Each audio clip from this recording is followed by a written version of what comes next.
She cheated on me. She begged for forgiveness, on her knees. But you know what? I always thought we were fine. Liza and I had been together for 6 years, married for 3. Not gonna say we had a perfect marriage, but to me it felt steady. Dinners, shows, pillow talk before bed, a bit of sex, like most couples in their 30s. But about half a year ago, I started feeling something was off. She began staying late at work more often. Suddenly she had these girls' nights, which I always found out about at the last minute. And the worst part, I started feeling honestly lonely in my own damn marriage. At first I thought it was just paranoia, stress, burnout, whatever. But then she started hiding her phone. Seriously? It used to just lie on the table. Even if it rang, I never touched it. Now it was always with her, in the shower, in the bathroom. What the hell is going on? One night after she fell asleep, I finally took her phone. Guess what? Password. She'd set a damn password. That's when it hit me. Either I was losing my mind, or she thought I was a fool. My own wife. 5 years together. I installed a basic keylogger on her laptop. It records everything typed. Naive. Stupid. Maybe. But I didn't know what else to do. I didn't want to be that guy, but I became him. 2 days later, I saw her typing, "I don't know how to tell him. He doesn't deserve this."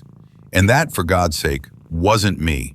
She was writing to him, that so-called friend, the one she never even mentioned. I sat there. Later that night, she came home.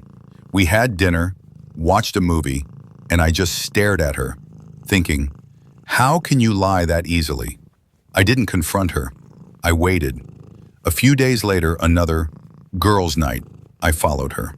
She looked stunning. Hair, dress, perfume, smile, but she wasn't going to her friends. He was waiting by the subway. I followed them. They went to a hotel. I stood 50 meters away, didn't even go in, just got in my car and drove home. When she came back, I had already packed her things, silently. She walked in, saw the suitcase, and dropped to her knees. Seriously. She knelt and cried.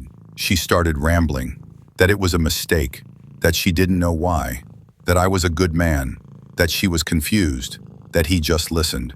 And somehow, it just happened. How the hell was that supposed to convince me? I said nothing.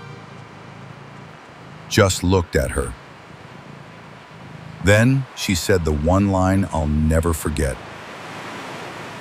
"Let's start over, I'll delete everything. We'll go somewhere, I swear I'll change." That's when I laughed. Out loud. "Change?" I repeated. "You already did, just not in the way you mean." I picked up the suitcase and set it by the door. "You're not being kicked out, Liza. You can stay, but know this. This is my home now. You're a guest, and I decide when you leave. You're not my wife anymore. You're just an unwanted roommate." She didn't get it, thought I was joking. But within days, I changed the passwords, cards, locks, took the apartment off joint ownership. It was mine before the marriage anyway. Cleared all her stuff out of the bathroom. She lived like a stranger, and a week later, she left on her own. Funny thing is, 3 months later, she texted me, said, "I realized how much I loved you. I don't want anyone else." I didn't reply, because I realized something important. Betrayal is not an accident. It's a choice. And if someone betrays you once, they can do it again. Smarter, quieter, slicker. I'm no saint. I didn't take revenge. I just walked away from a game I didn't even know I was playing, and that's the end of the story. Yeah, it wasn't a long one, but it hit hard. I do feel sorry for the guy. Still, I'm glad he got out, and honestly, I think he made the right call by not taking revenge, because that would have only dragged him back into the same pain. But what do you think? Let me know in the comments. Watch our other stories. And don't forget to subscribe to the channel. See you next time.